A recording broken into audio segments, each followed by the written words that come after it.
오늘 우리에게 주시는 말씀은 마태복음 7장 7절로부터 14절의 말씀입니다. 마태복음 7장 7절로부터 14절의 말씀, 우리 한 절씩 한 절씩 교독하십니다. 구하라 그리하면 너희에게 주실 것이요, 찾으라 그리하면 찾아낼 것이요, 문을 두드리라 그리하면 너희에게 열릴 것이니 구하는 이마다 받을 것이요, 찾는 이는 찾아낼 것이요, 두드리는 이에게는 열릴 것이니라. 너희 중에 누가 아들이 떡을 달라 하는데 돌을 주며 생선을 달라 하는데 뱀을 줄 사람이 있겠느냐? 너희가 악한 자라도 좋은 것으로 자식에게 줄 알거든 하물며 하늘에 계신 너희 아버지께서 구하는 자에게 좋은 것으로 주시지 않겠느냐. 그러므로 무엇이든지 남에게 대접을 받고자 하는 대로 너희도 남을 대접하라. 이것이 율법이요 선지자니라. 좁은 문으로 들어가라. 멸망으로 인도하는 문은 크고 그 길이 넓어 그리로 들어가는 자가 많고 생명으로 인도하는 문은 좁고 길이 협착하여 찾는 자가 적음이라. 아멘. 아멘. 오늘은 당신이 진짜 하나님 나라를 원한다면 이라는 제목으로 하나님 나라 6번째 이야기를 여러분들과 함께 나누실 때 하나님의 크신 은혜가 있기를 소망합니다. 축복의 사람 곁에는 축복의 사람이 있고 감사하는 사람 곁에는 감사의 사람이 찾아옵니다. 날마다 감사의 사람, 축복의 사람 되시길 축원합니다. 아멘. 당신이 진짜 하나님 나라를 원한다면, 오늘 말씀 제목이 좀 도전적일 수도 있습니다. 여러분들이 진짜 하나님 나라를 원한다면 우리는 어떻게 살아야 할까에 대한 이야기죠. 제가 지난주에 하늘의 이치, 하늘의 뜻을 알고 살아야 하늘의 복도 누리고 살 수 있다고 말씀드렸습니다. 하늘의 이치, 하늘의 뜻을 알고 사는 사람이 우리는 크리스천이라고 부른다고도 말씀드렸습니다. 크리스천은 영어죠. 한문으로는 기독교인입니다. 우리가 기독교인 크리스찬을 왜 하나님의 뜻을 알고 하나님의 이치를 아는 사람들이라고 하냐면, 크리스찬들은 예수 그리스도를 구원자로 믿고 따르는 사람들이라는 뜻입니다. 즉 예수 그리스도를 따르는 자들이라는 말씀 속에는 예수 그리스도가 누굽니까? 하나님의 아들이십니다. 예수 그리스도가 하나님의 아들이시니 하늘의 뜻을 우리에게 가르쳐 주셨을 것 아닙니까? 그러므로 저와 여러분들은 예수 그리스도가 가르쳐 주시는 그 뜻대로 따라가는 사람들이 된다면 우리는 어떤 사람이 된다? 하늘의 뜻과 이치를 알고 사는 사람이 된다는 그런 말씀입니다. 제가 왜 이런 이야기를 하면서 시작하냐면, 여러분 정말 하나님 나라를 가기를 원한다면 하나님 나라는 죽어서만 가는 나라가 아니라고 분명히 말씀드렸습니다.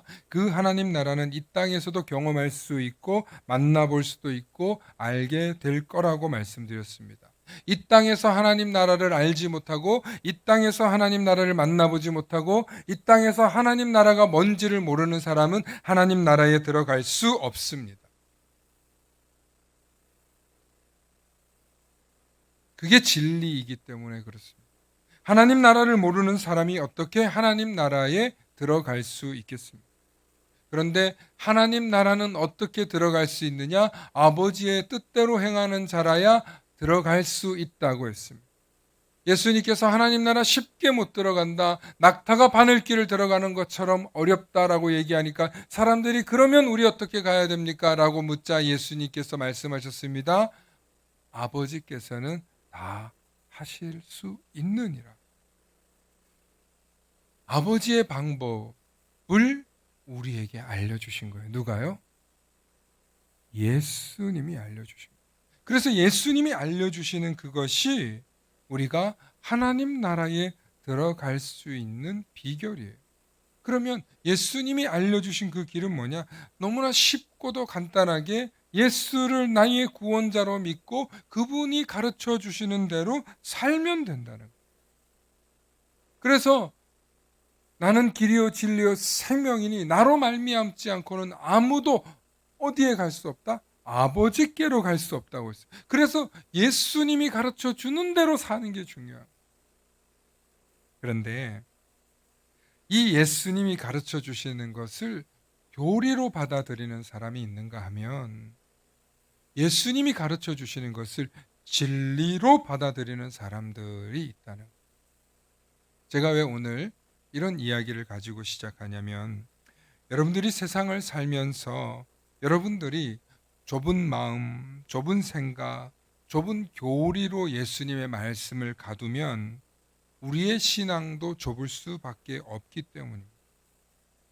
오늘 예수님께서 너희는 넓은 문으로 가지 말고 좁은 문으로 가라고 하신 말씀의 속뜻이 바로 그거예요. 많은 사람들이 가는 길로 가지 말고 내가 가르쳐 주는 그 길, 그게 좁은 문이라는 거예요. 그래서 그 좁은 문으로 가는 사람은 알고 보면 넓은 길, 큰 길로 가는 거고 큰 뜻으로 가는 거고, 반대로 세상 사람들 다 가는 그 넓은 길로 가면 우리는 오히려 좁은 길, 좁은 문으로 엉뚱하게 가고 있다는 것입니다. 그래서 우리가 좁은 마음, 좁은 생각을 품고 하나님 나라를 이해하면 하나님 나라도 좁은 나라, 하나님 나라도 좁은 길이 될 수밖에 없다는. 그런데 하나님 나라는 결코 좁을 수 없죠. 그러므로 저와 여러분들이 성경을 읽을 때 예수님의 말씀이 나를 구원하기 위한 교리인가, 아니면 내 삶을 하나님 나라 되게 하는 진리인가를 생각해 보시면서 말씀을 읽으실 수 있기를 소망합니다. 예수님의 말씀을 교리로 생각하는 사람은 예수님의 말씀이 어떻다고요? 좁은 교리 안에 가둬 넣는 거예요. 그런데 예수님의 말씀은 뭐라고요? 진리로 받아들이면 우리는 넓은 틀에서 예수님 말씀을 듣는 거예요. 여러분, 진리는요, 우주와 같은 거예요. 진리는요, 바뀌지 않아요. 진리는요, 모든 사람들이 공감할 수 있는 거예요. 왜 예수님의 말씀을 진리로 받아들이면 우리가 우주와 같은 큰 진리로 예수님을 이해하게 된다는 이야기입니다. 우리가 예수님의 말씀을 교리로 제한하면 우리는 교회 안에서만 해석되는 예수님으로만 받아들이게 된다는 거예요. 왜 한국 교회가, 왜 한국 성도들이 교회에서는 힘을 쓰는데 세상에 나가서 힘을 못 쓰느냐? 좁은 교리 안에서 자꾸 자기들끼리 질서를 잡는 데에만 예수님을 사용하고 있기 때문에 그렇다는 거예요. 그런데 예수님이 진리예요. 예수님이 가르쳐 주신 말씀이 진리이기 때문에 세상에 나아가서도 그 말씀대로 살아보라는 거예요. 그러므로 우리의 신앙생활이 교리에 붙잡혀 있느냐, 아니면 진리로 이해하면서 내 삶의 화두로 받아들이면서 살아가느냐, 이것은 너무나 중요한 해석과 자세입니다. 그러므로 신앙이라는 것은 내가 가진 마음의 그릇, 생각의 그릇이 작으면 절대로 커질 수 없습니다. 마음의 그릇이 크고 생각의 그릇이 크면 큰 신앙도 받아들일 수 있는 거예요. 그러므로 진리이신 예수님의 말씀을 받아들이면 우리는 세상 진리도 담고 있는 그리스도인이 되는 거예요. 그럼 진리가 뭐예요? 진리가 뭐냐고 물으면 여러분 뭐라고 대답할 수 있겠어요? 이제 이렇게 어려운 화두를 던지면 여러분 꿀먹은 벙어리가 되시는데, 여러분 사랑 진리 아닙니까? 사랑, 죽음 진리 아닙니까? 누구에게나 일어날 수 있는, 또 생명의 탄생, 우주의 기원, 뭐 우리가 알진 못하지만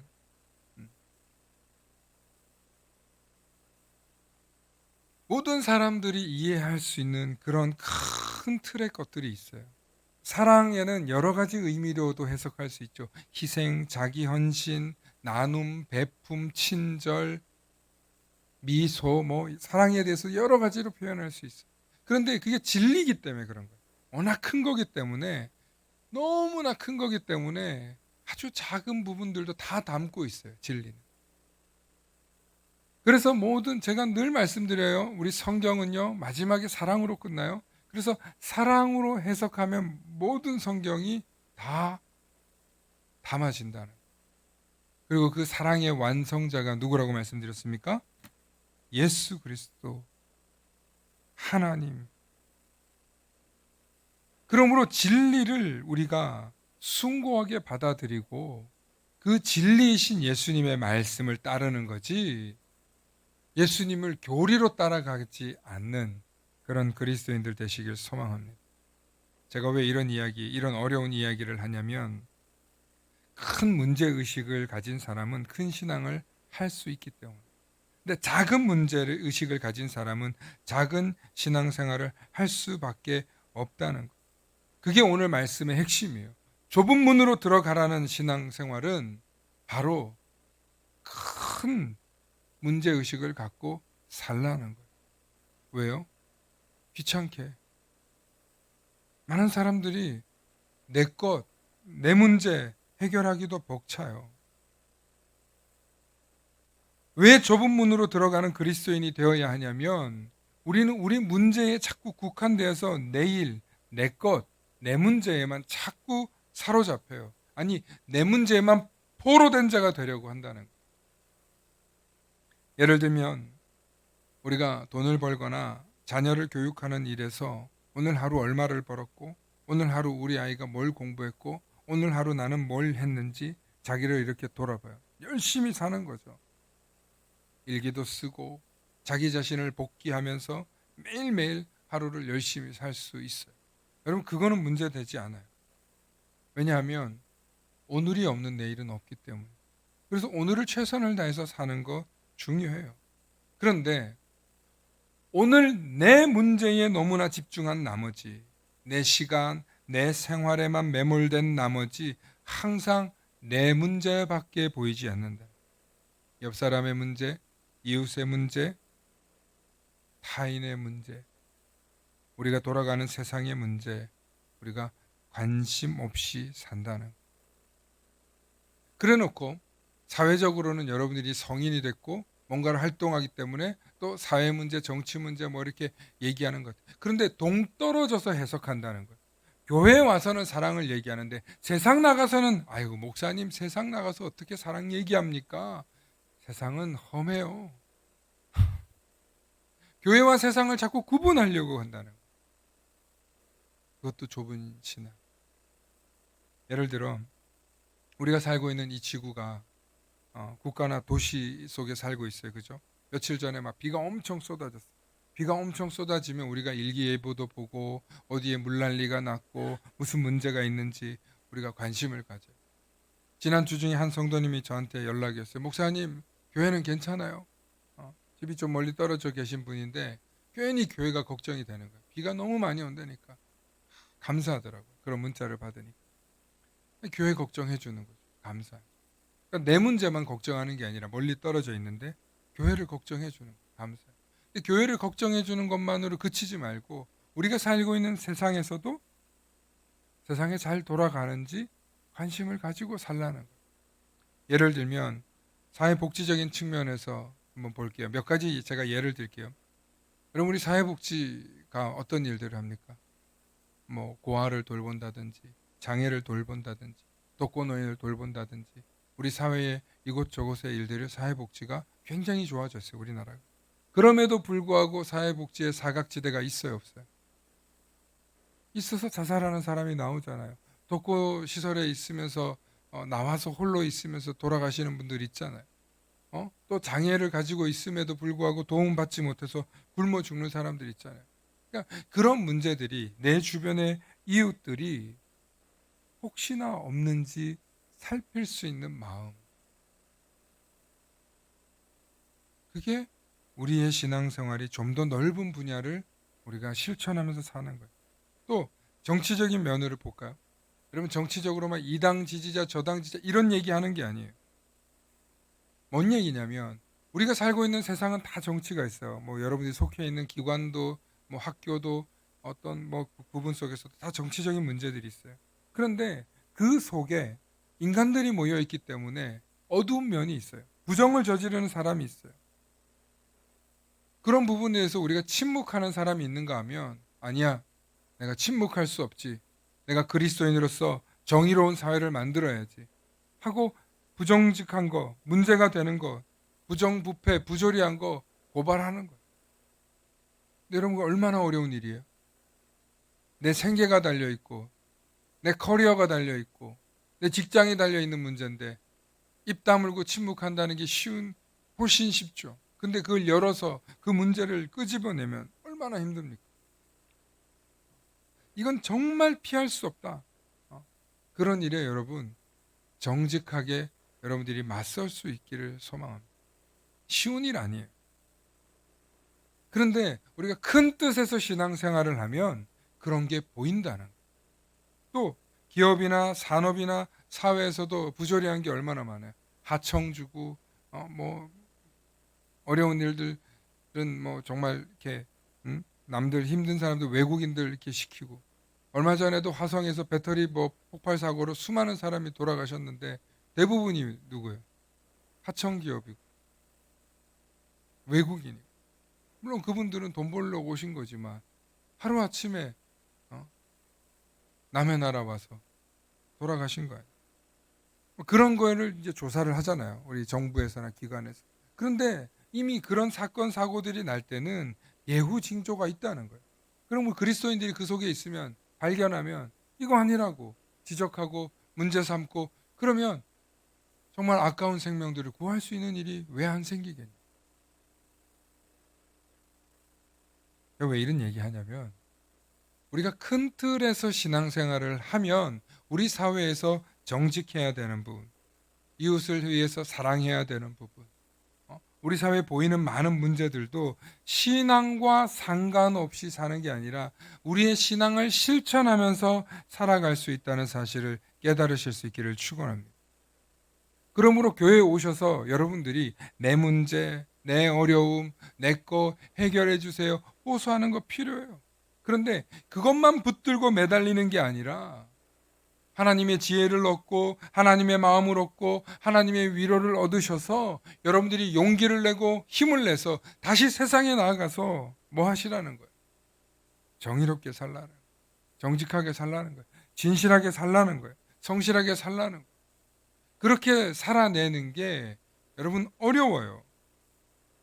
그렇게 살아내지 못하면 여러분들이 또 교회에 오셔서 뭐 해야 돼요? 회개하는 거예요. 반성하는 거예요. 하나님, 제가 이렇게 잘 살아보려고 했는데 하나님 제가 무슨 큰 문제 그런 신앙생활도 못하고 겨우 내 이런 마음 가지고 사는데 하나님 도와주세요. 그런데 그게 계속 반복되는 게 아니라 여러분들의 삶 속에서 정말 멋지게 여러분들의 인생의 주인공이 되실 수 있도록 하나님과 함께 하나님 도우시는 그 손길과 함께 여러분들이 여러분들의 삶을 만들어 가시는 거예요. 그게 뭐예요? 진리이신 예수 그리스도를 받아들일 때 가능하다는 거예요. 아멘. 그러므로 교회는 어떤 곳이냐? 교회는 진리이신 예수 그리스도의 그 말씀을 따라서 우리가 하나님 나라를 훈련하는 곳이에요. 여러분 교회가 우리가 모여서 진짜 모이는 목적이 바로 이런 거 훈련하라고 모이는 거예요. 성숙한 그리스도인, 정말 멋진 그리스도인 되기 위해서 훈련하는 것이. 왜 어렵습니까? 그게? 왜 어렵습니까? 세상에 살다가 경쟁하고 씨름하고 부딪히다가 교회 와서 정말 뭔가 한번 해보려고. 그래도 좀 선한 마음으로 살아보려고.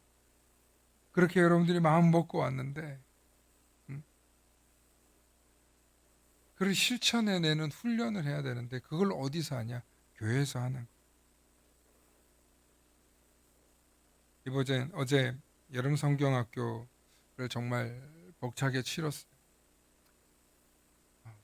우리 교인들이 뭐 사실은 얼마 안 되니까 몇 개 못했지만 많은 분들이 다른 교회에서 오시고 함께 여러분 여기를 돗자리를 깔았다가 치웠다가 정리했다가 여러 명이 한꺼번에 하면 금방 끝나요. 그런데 한두 사람이 나와서 펼치고 준비하면 얼마나 힘들겠어요.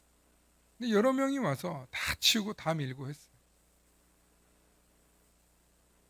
그 모습을 보면서 너무 기쁘면서도 또 한편으로는 왜 우리 성도님들은 몇 분 안 오셨을까 하는 마음도 한켠으로 들어요. 그런데 여러분, 처음부터 그렇게 할 수 없어요. 여러분들이 훈련돼야 그거 할 수 있어요. 교회를 위해서 시간을 내고, 교회를 위해서 내가 헌신을 하고, 교회를 위해서 우리 아이들의 미래를 위해서 기도하고 교사가 되고 봉사하는 거 절대 하루아침에 되지 않아요. 왜? 여전히 내 문제만 해결하려고 교회에 오고 있으니까. 근데 여러분 조금만 생각을 바꿔서 우리가 세상을 생각하고 다음 세대를 생각하면 우리 자녀들을 위해서 내가 뭘 해야 되는지를 본을 보일 수 있어요. 여러분 교회 오셔서 오늘 위로받고 목사님 용기 얻어서 은혜 받고 돌아갑니다. 여러분 거기서 멈추시는 거 안 돼요. 조금 더 훈련하고 조금 더 배우셔서 여러분들의 삶 속에서 진짜 그리스도인 되실 수 있기를 축원합니다.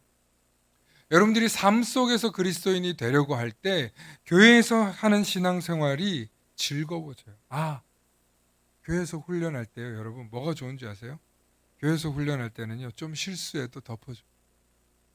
교회에서 훈련할 때는요, 정말 친해지기 전까지는요, 절대로 욕하지 않아요. 저한테 욕먹는 사람 딱 한 명 있어요, 우리 교회에서. 누군지 알아요? 누군지 알아요? 몰라요? 딱 한 명 있어요. 그런 한 명이 되시길 소망합니다, 여러분들이. 저 여러분들한테 뭐라 안 해요. 여러분들이 못하는 거 가지고 지적하지 않아요, 크게. 왜 그런지 아세요? 아직 그만큼 여러분들이 저하고도 친밀해지지도 않았지만 여러분들이 그만큼 교회를 살갑게 저하고 지낼 수 있는 관계가 아니란 뜻이에요. 그 얘기는 뭐예요? 이 교회에 와가지고 우리가 친밀해지고 가까워질 수 있을 정도로 정말 내외하지 않고 편해질 수 있는 교회가 될 정도 돼야 우리 교회도 부흥하는 거예요. 그때 가서 진짜 이 교회가 참 교회 되는 거고 참 그리스도 공동체 되는 거예요. 여러분들끼리 모여서 지금 이렇게 오시는 건 너무 귀해요. 이렇게 개인적으로 시간 내서 오시는 건 너무 귀해요. 박수 쳐드리고 싶어요. 그런데 더 나아가서 함께 우리가 비빔밥처럼 버무려질 수 있는 교회 돼요. 어제 이제 이 의자들을 막 치우면서 이거를 치우는 걸 부탁할까 말까를 고민했어요. 그냥 냅둘까 그런데 양국교회 집사님 한 분이 오더니 목사님 이거 저희가 빨리 해야 될 것 같은데요? 그러시더라고요. 집사님 좀 도와주시겠어요? 저희가 있을 때 빨리 해야 돼요.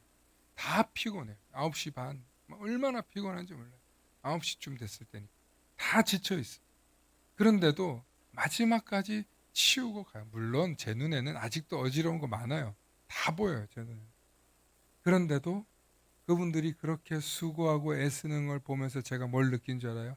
그래, 훈련된 사람이, 그런 훈련된 한 사람 한 사람이, 그런 성도들이 어우러져서 멋지게 헌신하고 멋지게 봉사해서 그 교회가 연합하여서 우리가 영상에 본 것처럼 이렇게 멋진 일들을 하게 되는 줄로 믿으시길 축원합니다.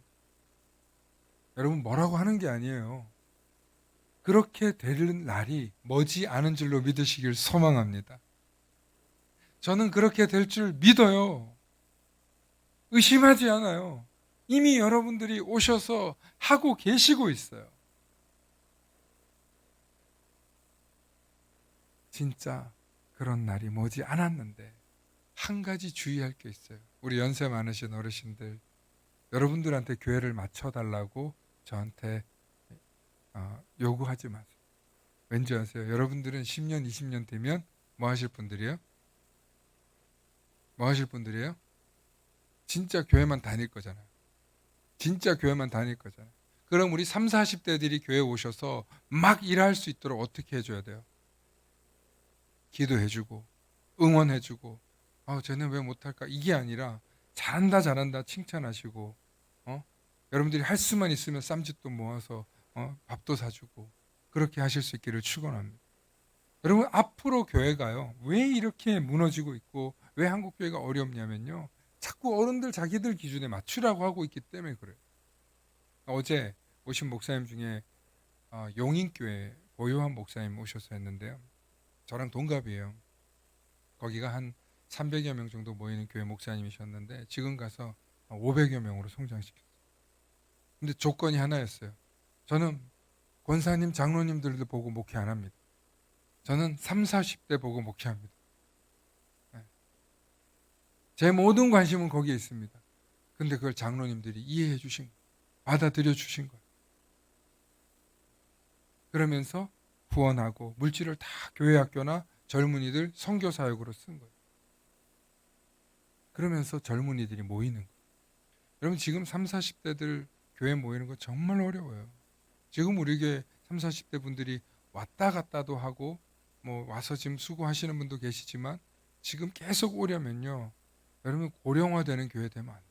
무슨 교회 돼요? 여러분들 몰라도 내가 이 찬양 잘 모르는 것 같아도 야 박수 열심히 따라줘. 엇박이 나더라도 열심히 치고 응원해 주시고 여러분들이 함께 해주시는 것도 교회를 성장하게 하는데 큰 힘이 되는 줄로 믿습니다. 사랑하는 성도 여러분, 하나님 나라 훈련이 처음부터 잘 됩니까?